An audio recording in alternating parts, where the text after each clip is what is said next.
This episode of the Demonic Compendium contains spoilers for the following games. Viewer discretion is advised. Welcome to an enticing new episode of the Demonic Compendium, the show where I discuss the mythology, design, and game history of your favorite Megami Tensei demons. It's finally August, one of my favorite times of midsummer. The days are getting a little shorter and autumn will be here soon.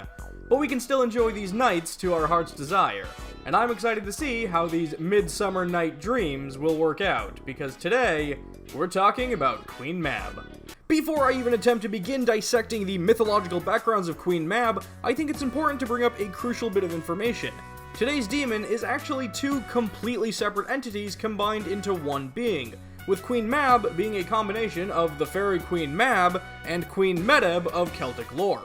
The former of which, Mab, is known as the Queen of the Fairies and is often seen as another identification of Titania, and has been popularized in Shakespeare's Romeo and Juliet.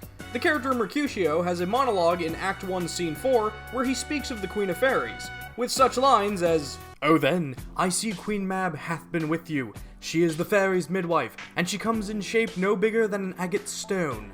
Through lovers' brains, and then they dream of love. O courtiers' knees that dream on curtsy straight. O a lawyer's fingers who straight dream on fees. O a lady's lips who straight on kisses dream, which oft the angry Mab with blisters plagues. This is the very Mab that plats the manes of horses in the night, and bakes the elf locks in foul sluttish hairs, which, once untangled, much misfortune bodes. This is the hag, when maids lie on their backs, that presses them, and learns them first to bear, making them women of good carriage. This is Peace, peace, Mercutio, peace! Thou talk'st of nothing. But on the opposite side of this coin, Queen Mab is often referred to in compendium entries for her role in Celtic mythology. This being is known as the warrior queen Medb, who rose to power to become Queen of Connacht through a series of murders, affairs, and detailed plans. She was known for many things, one of which is essentially being a Saturday morning cartoon villain to Cuchulainn, whom she first encountered during the famed cattle raid of Cooley, where Medb attempted to secure a bull so she'd be as rich as her husband. She seduced the King of Ulster, Fergus, supposedly on the grounds that he preferred the buttocks of a woman to his own people. So what they're saying is, this guy liked big butts, and he could not lie. I get that, 100%. Medb would often send her pets in plays of power to try and stop Cuchulainn, but he would usually just end up killing them pretty easily. She even attempted to marry her own daughter off to the young hero, but yeah, that didn't work out. And this is going on a little longer than these mythological segments usually do, so I'll just wrap it up by letting you all know that Medb was killed by her own nephew, who used his sling to hit her in the head with a piece of cheese while she was in the bath.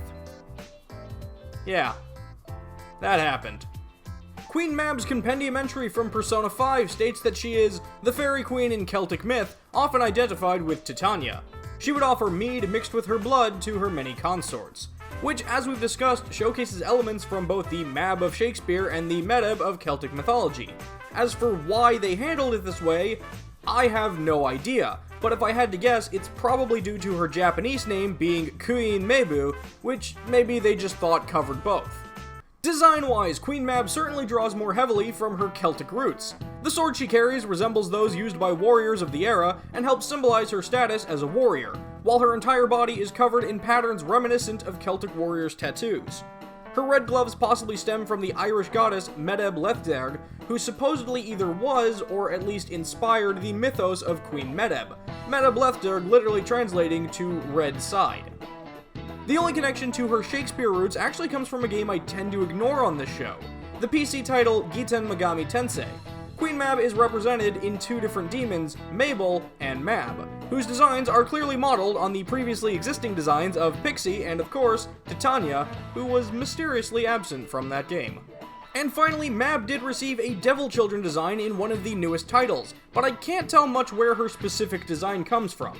I can certainly see some elements taken from her Kaneko design in terms of coloration and body type, but beyond that, my only assumption here are the giant horns being taken from her role in the Cattle Raid of Cooley story. As far as game history is concerned, Queen Mab made her first major debut in Shin Megami Tensei Nocturne. While there are Queen Mabs out and about that can be recruited, she can also sort of be seen as the first demon you ever possess. The very first demon that joins you in Nocturne is a Pixie, who when leveled up enough will transform into a High Pixie. If the Demi-Fiend's level is high enough, that high pixie will eventually transform into Queen Mab herself. This is also one of Mab's few connections to actual fairies in the games.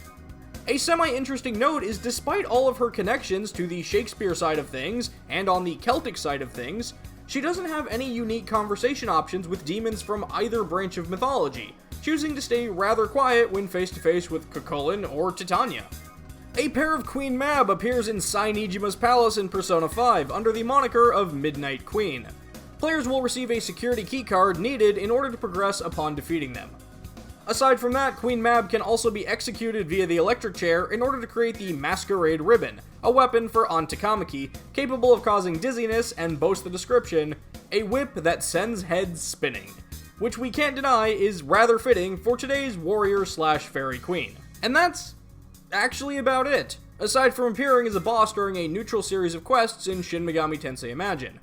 Queen Mab may have an incredibly in-depth backstory, but as far as game history goes, she's usually more of a background player in these Shakespearean plays. And so there you have it, Queen Mab, the fierce fairy fighter of multifarious influences. Did I leave out something you thought was important? Was I just plain wrong about something? Let me know in the comments below, and don't forget to let me know who you'd like to see me talk about in future episodes. That's going to do it for this episode of the Demonic Compendium, and I'll see you next time. But be careful while you rest that a demon doesn't take over your body.